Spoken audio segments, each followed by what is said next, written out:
avvale della facoltà di non rispondere Giorgio Baita, presidente della Mantovani, accusato di aver accantonato fondi neri.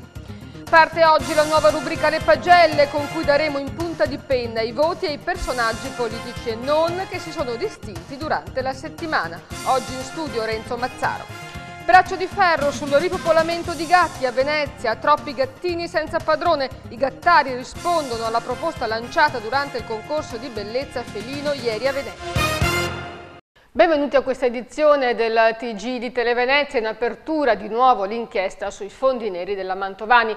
Pier Giorgio Baita, il presidente della società, si avvale della facoltà di non rispondere. L'interrogatorio è iniziato stamattina alle 11 e finito alle 13:30 in carcere a Belluno. L'avvocato Paola Rubini dello Studio Longo di Padova ha chiesto che l'inchiesta venga spostata proprio a Padova perché il reato più grave fra quelli contestati al suo assistito è l'associazione a delinquere, che secondo l'impianto accusatorio è riferito alla Mantovani, che ha sede a Padova. Attualmente l'inchiesta è svolta dalla Procura di Venezia. L'avvocato ha aggiunto che se il giudice dirà di no farà ricorso al riesame. E intanto non si fermano i progetti veneziani in cui è impegnata la società Mantovani, come il Mose e l'ospedale al mare. Anzi, il sindaco di Venezia sta accelerando i tempi per la vendita del nosocomio del Lido e la costruzione di un nuovo centro congressi al Lido. Giorni decisivi per i grandi progetti veneziani, ospedale al mare, Fontego dei tedeschi, e gli ambientalisti e grillini scendono in trincea. Oggi una mobilitazione dentro e fuori Caffarsetti aveva nel mirino il nuovo centro congressi del Lido in progetto, che dovrebbe essere costruito dalla ditta Mantovani, a sua volta al centro di un'inchiesta giudiziaria che ha portato all'arresto del suo presidente Pier Giorgio Baita ed è sospettato di aver versato tangenti. La Mantovani è una dei soci del fondo Real Venice, che si occupa della commercializzazione delle operazioni di East Capital, la società che dovrebbe costruire l'ospedale al mare al Lido. Il timore è che l'indagine potrebbe paralizzare l'azienda edile, un evento che potrebbe bloccare tutti i progetti su cui punta la Giunta per rilanciare l'economia del Lido e della città. Per questo il sindaco Giorgio Orsoni sta mordendo il freno e cercando di chiudere presto le trattative con East Capital, la cordata guidata da Gianfranco Mossetto. Già domani o al massimo mercoledì Orsoni e Mossetto dovrebbero firmare l'accordo, di cui è noto solamente un punto: la vendita dell'ospedale al mare e la restituzione dei 31 milioni già versati al comune dalla società, con l'impegno di East Capital di costruire a proprie spese il nuovo palazzetto dei congressi al posto del Palacinema. Anche il PDL ha chiesto poi un nuovo bando, date le vicende giudiziarie in cui è coinvolto Baita. Domani invece sarà la volta dei grillini, caricati dopo il clamoroso successo elettorale, che torneranno a Caffarsetti durante il dibattito pubblico sul progetto del Fontego dei tedeschi, e si preannuncia una seduta incandescente, dato che le intenzioni del gruppo Benetton, proprietario del Fontego per la sua ristrutturazione, dividono la stessa maggioranza.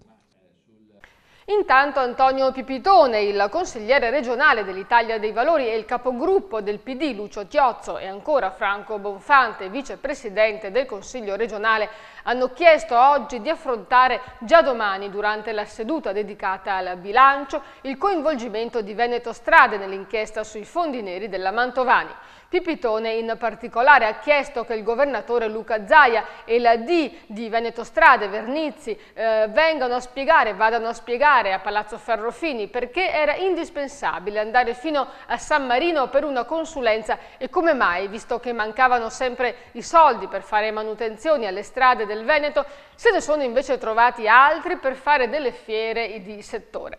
La vicenda, secondo i consiglieri del PD, avrà degli effetti a cascata sulla prosecuzione delle opere pubbliche e per questo hanno annunciato un disegno di legge per istituire una commissione d'inchiesta del Consiglio. Non ci fidiamo, hanno aggiunto, della commissione voluta da Luca Zaia, che non garantirebbe piena trasparenza.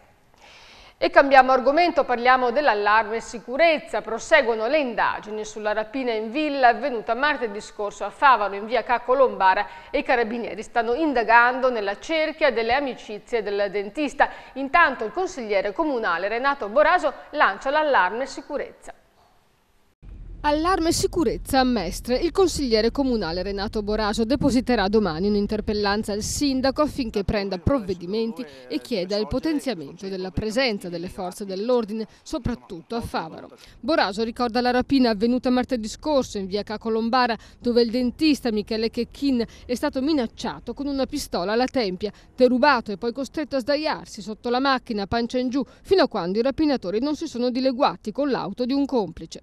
Ora i carabinieri stanno indagando nell'ambiente delle amicizie e delle conoscenze del professionista, dato che i malviventi hanno dimostrato di conoscere gli orari e le abitudini del dentista. L'escalation di violenza a cui assistiamo è vergognosa, ha detto Boraso, e l'episodio si aggiunge ad una sparatoria avvenuta sempre a Favaro e che gli inquirenti hanno letto come un episodio che si inserisce in una guerra tra famiglie sinti.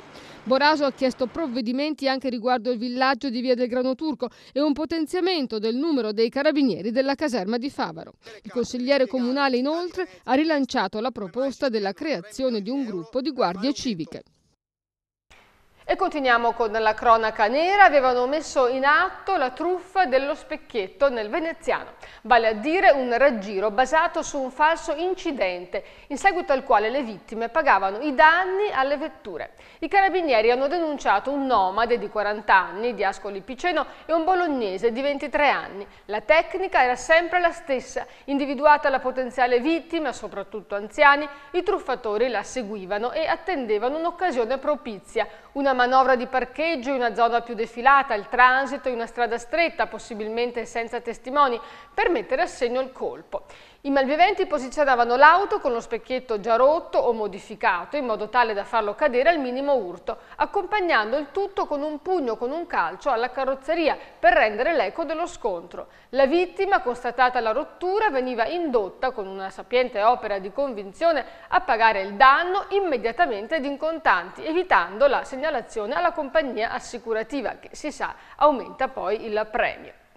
L'isola del Tronchetto si arricchisce di un nuovo pontile. Cambiamo argomento, parliamo di Venezia, che servirà ai turisti per prendere in tranquillità i taxi.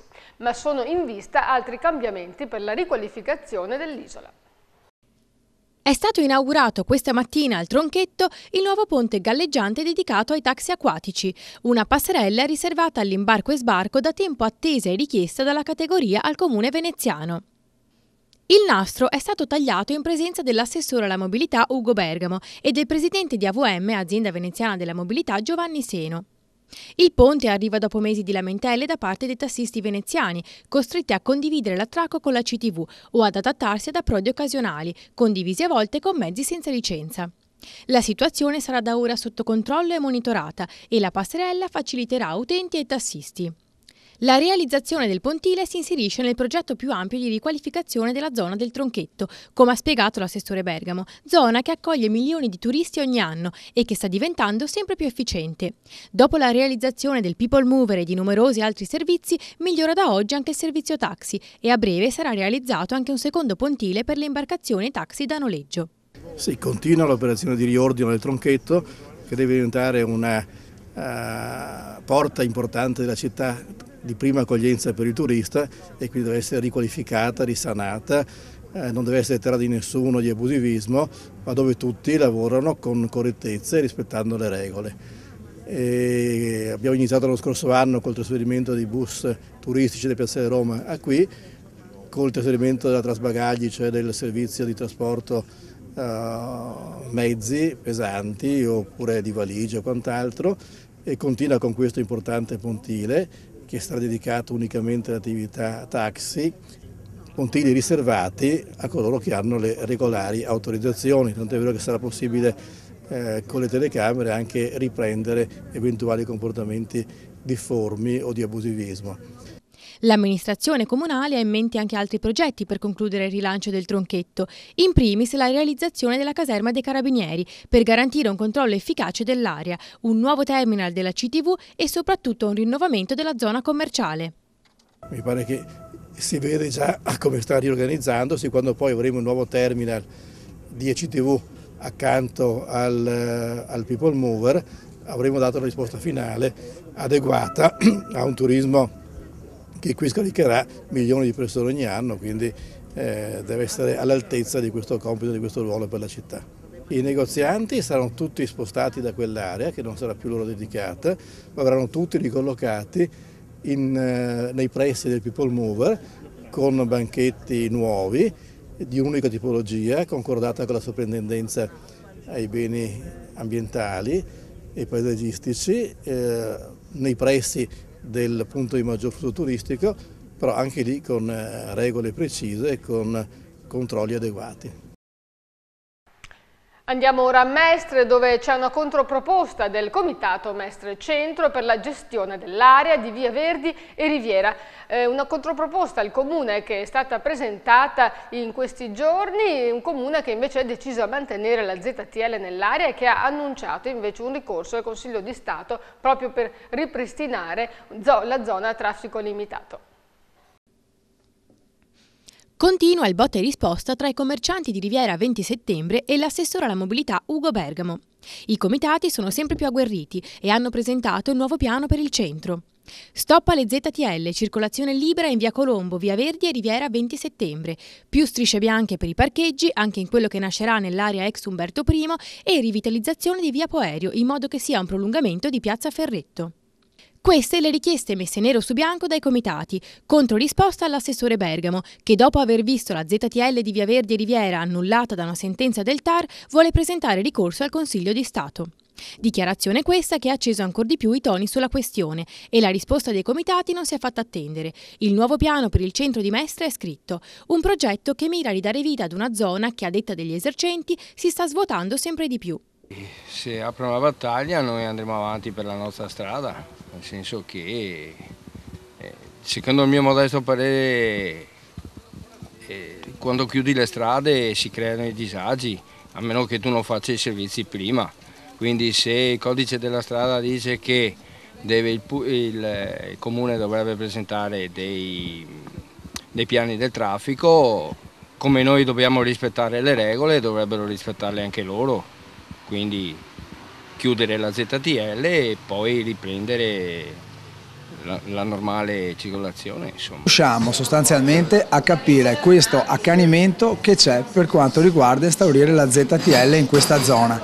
Cioè il traffico non ce n'è perché sostanzialmente non è un'autostrada e le attività hanno comunque bisogno del viaggiare delle macchine. Se avessero fatto eventualmente la proposta iniziale del discorso della pedonalizzazione ci si poteva mettere d'accordo, eravamo d'accordo anche eventualmente con gli abitanti, se i residenti, se c'era problema di traffico allora facevamo la ZTL notturna, facciano eventualmente una zona pedonale, vogliono fare centro, perché non lo facciamo pedonale? Ovviamente se facciamo pedonale serve il parcheggio, quindi noi non è che non eravamo contrari, facciamo questa zona pedonale creando il parcheggio, adesso la vecchia storia del parcheggio qui dietro l'ospedale, vabbè. Mi viene da dire questa cosa qui, però insomma un'alternativa, anche perché non riesco a capire, io sono arrivato qui con l'attività e c'era una situazione, domani una persona decide di chiudere la strada e mi trovo una situazione diversa, cioè non lo so, questa libertà di poter decidere e non ascoltare i cittadini soprattutto, perché la nostra voce è una voce importante, abbiamo dimostrato di essere in tanti e contrari a questa ZTL. È un'ordinanza del sindaco, ma è più un puntiglio che penso che abbia Bergamo nei confronti di Via Verdi e di Riviera 20 settembre. Si mette a fare una guerra ancora, che ricorso gli hanno dato non ragione, che può stare libera questa strada, lui si impone. La volontà del comitato è di fermare la desertificazione che secondo loro sta dilagando nel centro cittadino, anche a causa della crisi, e la risposta al piano di Bergamo di creare un'unica grande zona a traffico limitato nel centro di Mestre è schietta e dura. Le municipalità si uniranno contro la proposta. I commercianti sono pronti a ricorrere ancora una volta al TAR, intenzionati a vincere questa battaglia. Ma l'assessore alla mobilità dal canto suo ha le idee ben chiare e mira a presentare in giunta entro fine marzo l'aggiornamento del PUM, il piano urbano della mobilità, con l'intenzione di far approvare le ZTL nelle commissioni e infine in Consiglio Comunale. Bergamo vuole comunque aprire il confronto con le categorie e ha fissato per il 14 marzo la consulta della mobilità con le categorie economiche. L'intento dell'amministrazione è quello di garantire alla città una buona viabilità e arrivare a presentare entro giugno il nuovo piano urbano del traffico di Mestre. E ora parliamo di gatti, perché una dichiarazione di Costanza Daraggiatti, l'organizzatrice dell'esposizione felina che si è appena svolta al Tronchetto, ha fatto sobbalzare decine e decine di animalisti veneziani. All'allevatrice veronese che si lamenta perché a Venezia ci sarebbero pochi gatti, i volontari delle principali associazioni rispondono così.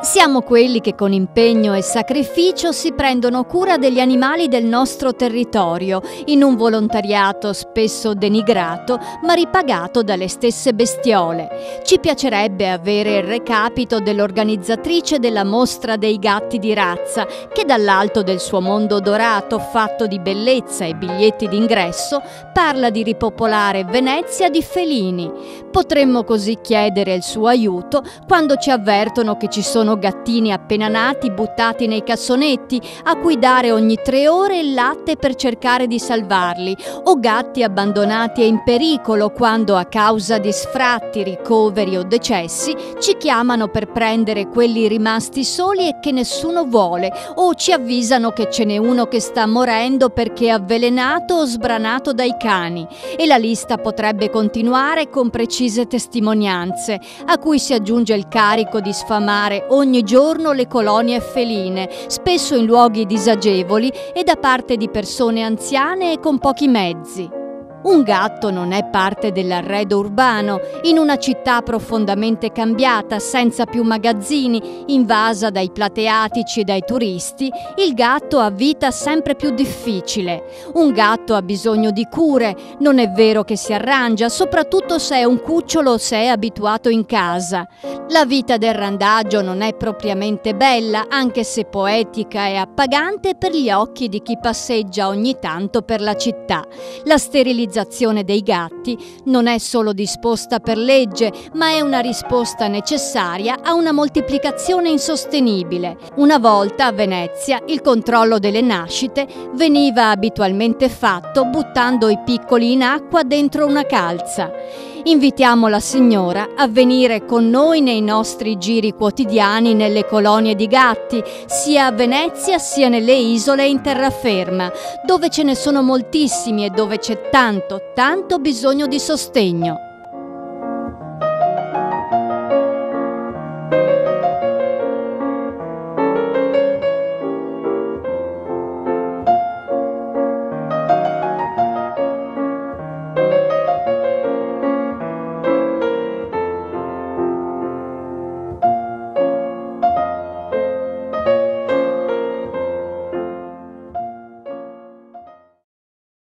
E ora notizie dall'area metropolitana. Ritorna ad acuirsi lo scontro tra i 2 genitori di Cittadella che si contendono il figlio da anni e che si sono conquistati le prime pagine nel 2012 per il video shock che ha immortalato il momento del prelievo del ragazzo dalla sua scuola, un momento drammatico. La madre sta presidiando da 48 ore la casa d'accoglienza dove il ragazzo è stato ospitato e asserragliato. Assieme a lui c'è anche il padre. Secondo la donna, l'uomo godrebbe di privilegi a lei non concessi e l'ex marito ha ribadito di essere l'affidatario unico del piccolo e ha espresso amarezza nel constatare che l'ex moglie non vuole che suo figlio frequenti la sua casa, anche se volontariamente, come è accaduto nei giorni scorsi. E ora altre notizie dalla provincia, ce ne parla Margherita Beato. 40.000 euro per le imprese che assumeranno disoccupati salesi, mentre alle famiglie che non arrivano a fine mese il Comune rimborsa l'IMU. La promessa di Silvio Berlusconi è diventata realtà a Santa Maria di Sala grazie all'amministrazione di centrodestra guidata da Nicola Fragomeni. 23 giorni filati di musica, spettacoli e divertimento. L'edizione 2013 del Mirano Summer Festival sarà da record. Si svolgerà dal 5 al 27 luglio e sarà l'anno della consacrazione, con artisti nazionali che affiancheranno le acclamatissime cover band, oltre alla tappa regionale di Miss Italia, giochi e concorsi. Pugno duro contro i vandali della spazzatura, abituati a lanciare il sacchetto dal finestrino lungo la scarpata del cavalcavia di via Villette a Montebelluna. Il sindaco Marzio Favero promette l'inasprimento delle sanzioni e una vigilanza più attenta, anche con nuove modalità, ovvero le telecamere. Luce nuova a Sernaglia della Battaglia e soprattutto una stima di risparmio che si aggira intorno al 30% per ogni punto luce sostituito. È quella che il comune prevede grazie alla sostituzione delle vecchie lampadine dell'illuminazione pubblica con nuove lampade a LED. Il costo complessivo è di 15.000 euro. Villafranca, Limena e Campodoro un unico comune, una fusione che permetterebbe di risparmiare sui costi di gestione, diventando un comune da 22.000 abitanti con la sua importanza e il suo peso anche all'interno della città metropolitana. Paladino della fusione, il sindaco di Villafranca Luciano Salvò.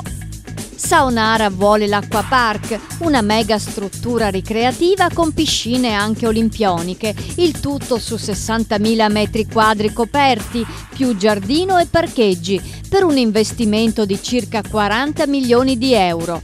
Per ora non si conosce l'identità degli imprenditori interessati. E ora è arrivato il momento, l'avete sentito dai titoli, della nuova rubrica dedicata alle pagelle. Mi alternerò assieme con Renzo Mazzaro e Carlo Mion per così dare dei voti in modo simpatico, in punta di penna, a politici e non che hanno in qualche modo riempito le cronache dei quotidiani e dei notiziari.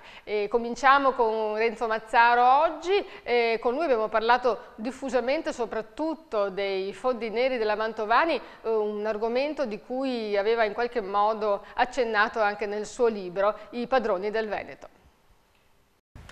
Inizia oggi una nuova rubrica, le pagelle. È accanto a me Renzo Mazzaro che mi sarà di compagnia in questa nuova avventura, si alternerà anche con altri giornalisti che avremo in redazione e assieme cercheremo così in modo simpatico, intanto ti saluto Renzo, grazie, ciao, buongiorno. In modo simpatico cercheremo di dare dei voti ai personaggi e anche a delle circostanze che magari sono capitate durante la settimana che secondo noi meritano comunque insomma un giudizio. Ma poi cercheremo di non essere troppo severi, giusto Renzo?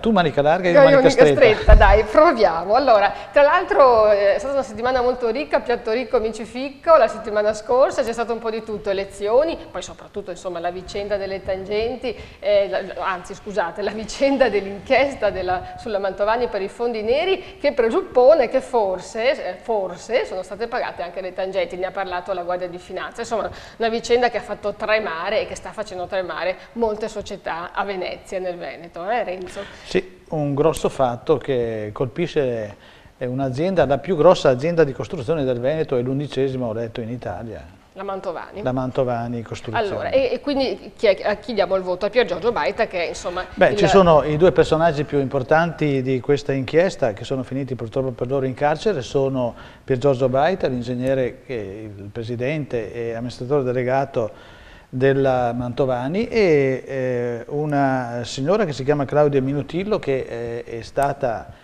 segretaria di Giancarlo Galan quando Galan era presidente del Veneto dal 2000 al 2005 e poi ci sono anche altre persone, uno è il titolare di questa BMC Broker, questa società sì.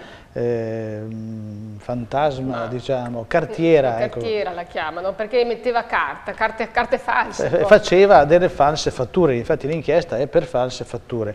Allora, Baita è un personaggio, un professionista certamente che nel suo mestiere non era probabilmente secondo a nessuno, dico era perché... non so, perché in questo momento non può più esercitare la professione come minimo, augurandogli di tornare libero e capace di lavorare ai livelli di oggi. Rimane però il fatto che zero in condotta non glielo leva nessuno per il momento. Si è fatto beccare anche perché ci sono intercettazioni, poi addirittura questo suo collaboratore Williams Colombelli ha registrato le telefonate, quindi voglio dire c'è anche la prova fumante, no? Dicono una pistola fumante, la prova regina che in realtà qualcosa si sono detti. Sì, non si capisce. Quindi insomma si è fatto cogliere proprio... Non si capisce perché una persona così attenta adesso lo dico in positivo, nel mestiere, debba essere inciampato in un comportamento di questo genere, anche perché poi Baita è già la seconda volta che finisce arrestato in un quadro di tangenti. Qui non siamo ancora alla prova, ma di solito il nero serve in questo contesto di lavori pubblici, serve anche, si dice con le prove di quello che è accaduto finora, serve anche per pagare il politico di turno. Ora, mentre auspichiamo che non sia così, certo, nel nostro caso rimane il fatto che, ripeto, il comportamento è assolutamente da castigare, ripeto, con uno zero in condotta. Ecco, io gli avrei dato anche 10, nel senso, non questa settimana ovviamente, ma perché è un personaggio che gestisce un'azienda che è una delle più importanti, come dicevi tu, in Italia, voglio dire, con centinaia, gestisce centinaia di milioni, e solo una persona del genere poteva farlo, quindi voglio dire, no? Questo che dici aprirebbe un discorso molto serio attorno all'azienda, che rischia di essere compromessa, se non compromessa comunque sicuramente danneggiata, non dal cancan dei giornali, da quello che viene imputato al suo presidente. Anche perché conta 600 dipendenti, no? Non solo, ha un'attività molto estesa, motivo per il quale io mi spingerei a dare un incoraggiamento, cosa si può dire? Un voto no, ma un incoraggiamento sì ai dipendenti. Animo.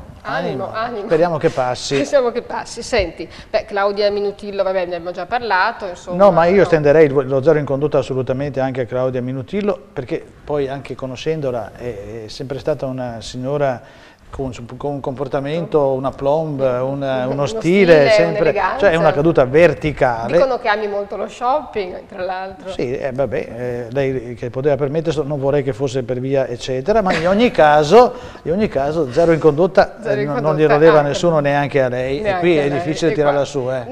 Io non la conosco, non so, anche perché appunto non è un personaggio molto pubblico, no? È sempre molto così. C'è non altro, ecco. Di lei c'è solo una foto mentre sta telefonando.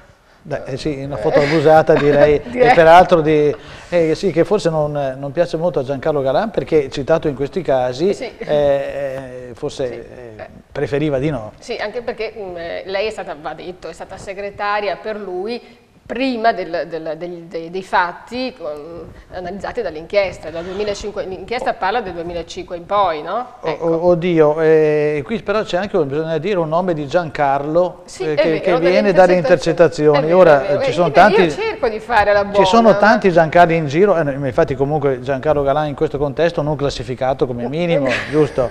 Certo. Come non classificato io direi anche ai responsabili di Veneto Strade, all'autorità portuale, che in questa inchiesta sono citati, i finanzieri sono andati a verificare. Anche loro hanno emesso delle fatture, con questa, hanno a che fare con fatture della BMC Broker, quindi sono sullo stesso piano della Mantovani? No, addirittura peggio. Addirittura peggio? Sì, perché la Mantovani è un'azienda privata, può intrallacciare, no, non dovrebbe. Non dovrebbe, ma se intrallaccia un'azienda pubblica, cioè con false fatture, siamo messi male, siamo messi molto male. Però per il momento non classificato. Come non classificato anche agli altri 20 secretati, avvisi di garanzia. Di pochi, dai. Ci sarebbero altri 20 avvisi di garanzia a persone di cui non si conosce l'identità, almeno fino a questo momento.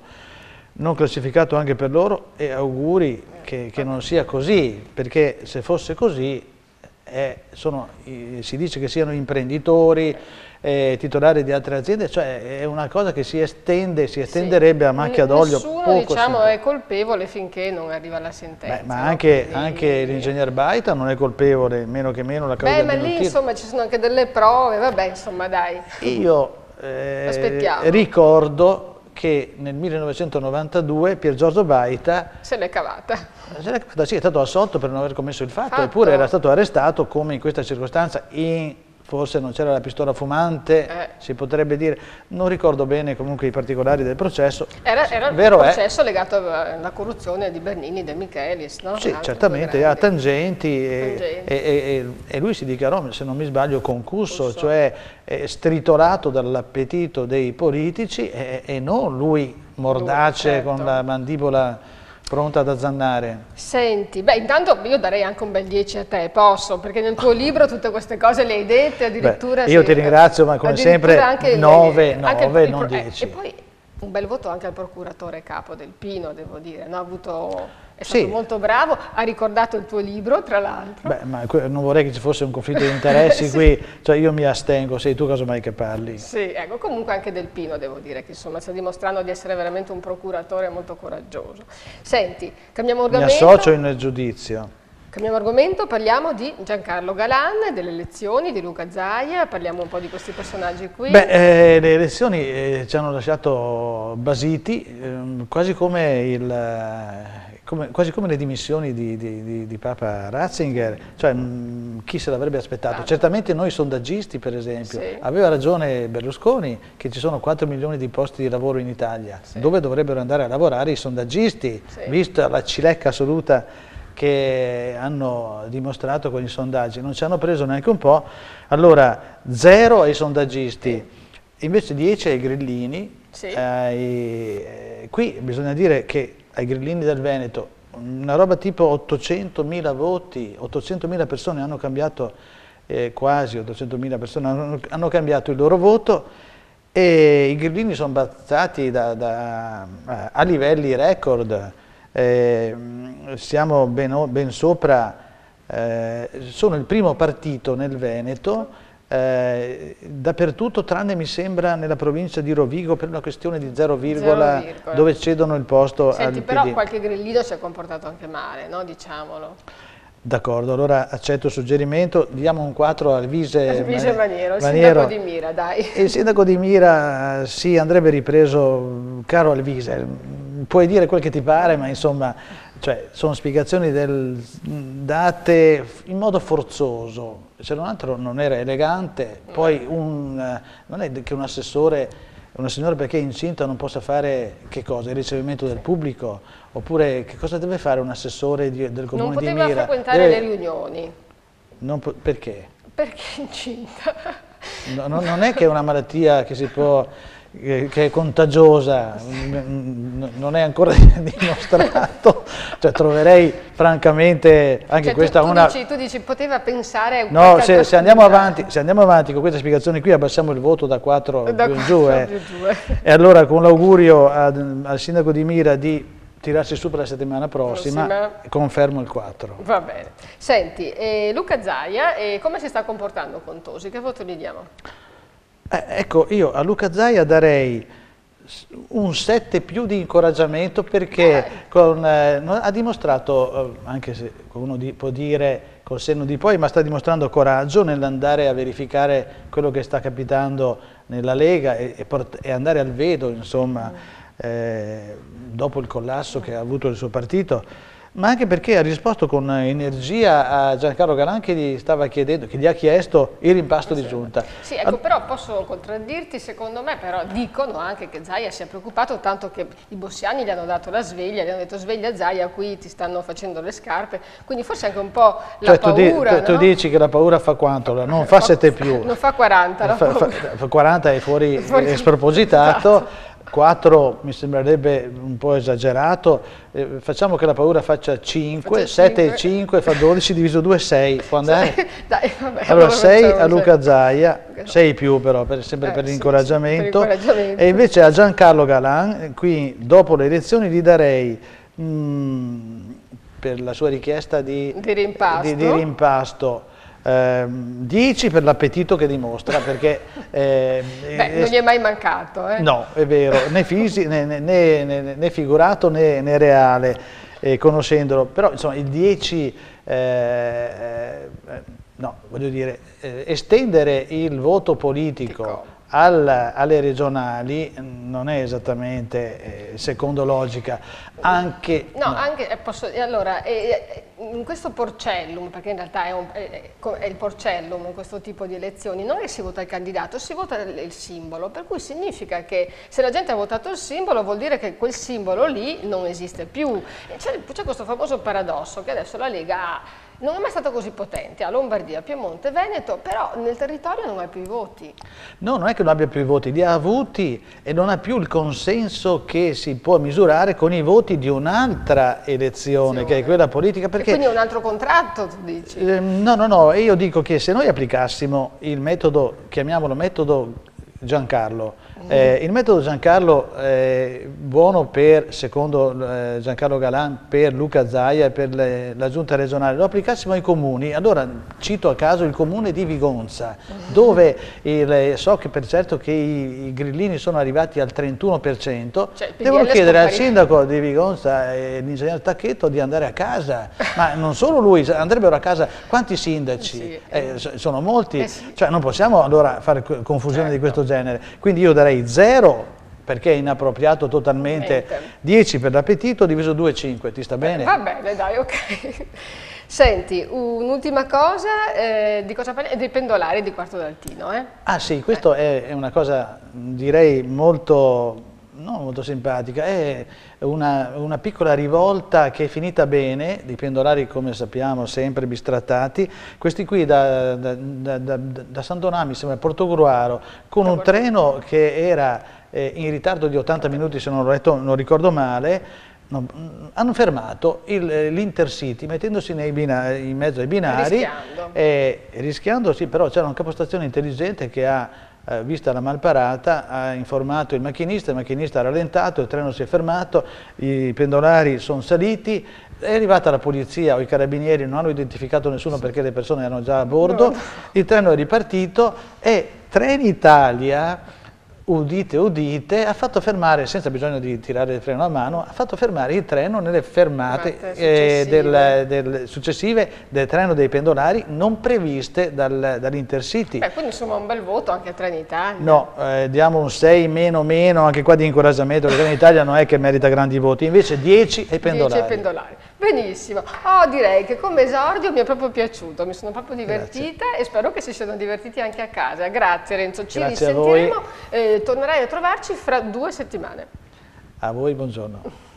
Ed è arrivato il momento di metterci in collegamento con la redazione del Gazzettino per conoscere qual è la notizia che con cui domani aprirà il quotidiano.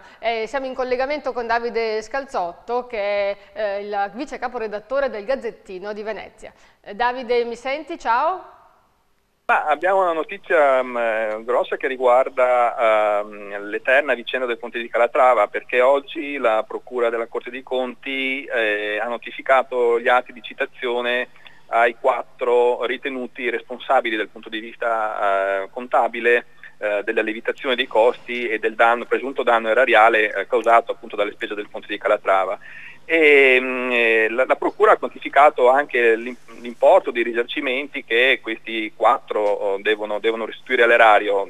I 4 sono il progettista stesso, l'architetto Santiago Calatrava, abbiamo poi Roberto Scidiglia, che era stato direttore di lavori all'epoca del Ponte di Calatrava, e altri 2 dirigenti di lavori pubblici del comune, ex dirigenti, Roberto Casarin e Salvatore Vento. C'entra anche la Cignoni oppure la Cignoni non viene citata, nel senso che questi atti riguardano funzionari della pubblica amministrazione, appunto un danno all'erario, e quindi sono ritenuti loro responsabili di questi presunti danni. La quantificazione è abbastanza pesante perché solamente l'importo delle perizie di variante, appunto, viene chiesto la restituzione di 2.260.000 euro, ciascuno, circa un terzo, appunto il 35% deve essere rimborsato da Calatrava, il 35% da Scidiglia, il 20% da Vento e il 10% da Casarin. A questi poi si aggiungono altri costi e altri presunti danni, appunto, che relativi alla costruzione del ponte e alle perizie che ne furono che vennero poi applicate in seguito al progetto. Sì, quindi fulmine a ciel sereno, devono rispondere di tasca loro, insomma. Esattamente, si parla appunto di cifre grosse che superano il €1.000.000, quindi diciamo una situazione abbastanza pesante. Beh, insomma, quindi si tratta davvero di un caso senza precedenti, per cui sentiremo nei prossimi giorni commenti e reazioni. Grazie Davide Scalzotto per questo collegamento, ci sentiremo nei prossimi giorni. E siamo ora all'ultimo servizio, le immagini esclusive del concerto degli Orange, la rock band che sabato sera si è esibita in un noto club di Marghera. Sono accorsi in tantissimi per sentire il duo milanese che vede nelle vesti di cantante Francesco Mandelli, l'attore comico protagonista dell'irriverente sitcom I soliti idioti, che sta riscuotendo un enorme successo tra i giovani.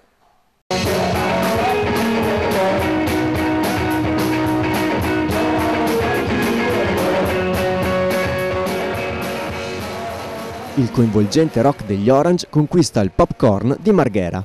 Dopo il grande successo cinematografico dei Soliti Idioti, l'attore comico Francesco Mandelli è tornato a calcare i palchi dei club italiani in veste di cantante e chitarrista di questo insolito duo, inizialmente formato da 4 musicisti, come ci spiega Chicco Buttafuoco, il carismatico batterista del gruppo. Prima in 4, poi in 3, poi in 4, poi di nuovo in 3, poi uno è sparito e poi a star da soli ci siamo divertiti, era tutto più semplice, era tutto più veloce, tutto più facile e più divertente anche. Però non si sa mai che nelle prossime avventure non si aggiunga qualche mente in più per trovare delle robe nuove. La band milanese ha riproposto i grandi successi dei 2 album finora pubblicati, facendo ballare tutti i presenti al ritmo di rock pezzotto, un rock che loro stessi amano definire ignorante, sudato, tipico da sala prove, che verrà riproposto anche nel nuovo disco. La pezzotteria è una caratteristica presente nel nostro DNA, mio e di Chicco, e ce la portiamo dietro da diversi anni. In questo periodo siamo stati un po' a riposo, ma stiamo facendo il disco nuovo dove ci sarà molta pezzotteria, probabilmente una pezzotteria anche diversa, magari mischiata con dell'acidità, con delle sensazioni magari più psichedeliche probabilmente. Però la pezzotteria rimane assolutamente. Una serata all'insegna del divertimento, con tanti giovani provenienti da diverse parti d'Italia per cantare le canzoni dei loro beniamini e per festeggiare il compleanno di Daniele Reale, DJ e proprietario del popolare club veneziano. Gli Orange, che dei live e dei tour fanno il loro punto di forza, invitano gli amanti della musica a chitarra e voce a tornare a ripopolare i concerti, sperimentando le proposte musicali dei nuovi gruppi emergenti. Guarda, il Veneto è un posto fantastico dove noi ci divertiamo sempre, tutte le volte che veniamo a suonare è una figata. Quindi veramente, e poi ci sono tante band in giro, il problema è che la gente deve aver voglia di andare a vedere questi gruppi che suonano e fanno musica nuova magari che non hai mai sentito. Ecco, in questo momento magari funziona un po' di meno, però come tutti i ricorsi e ricorsi della storia tornerà di moda anche la musica con le chitarre e quindi la gente tornerà a vedere i concerti. Non lo so, noi andiamo in giro a divertirci e si divertono forse, speriamo anche le persone che vengono a sentirci. Ma poi, più che altro suoniamo in posti belli dove le serate comunque funzionano di loro e troviamo accoglienze sempre bellissime. E se gli Orange si divertono e fanno divertire la maggior parte delle persone che vanno a sentirli, c'è chi, come Ruggero De Ceglie, il padre politicamente scorretto dei Soliti Idioti, si dimostra contrariato dalla musica del duo ed esorta il figlio a trascorrere diversamente la nottata. Direbbe: ma vaffanculo Gianluca, questo è un gruppo di merda, andiamo a mignotte. Questo sarebbe il suo commento, credo. E siamo al meteo, oggi splendida giornata primaverile, ultime ore di sole e da domani una nuova perturbazione raggiungerà l'Italia, portando maltempo dalla sera in Sardegna e poi nel nord-est per tutta la giornata di mercoledì. Nel dettaglio le previsioni.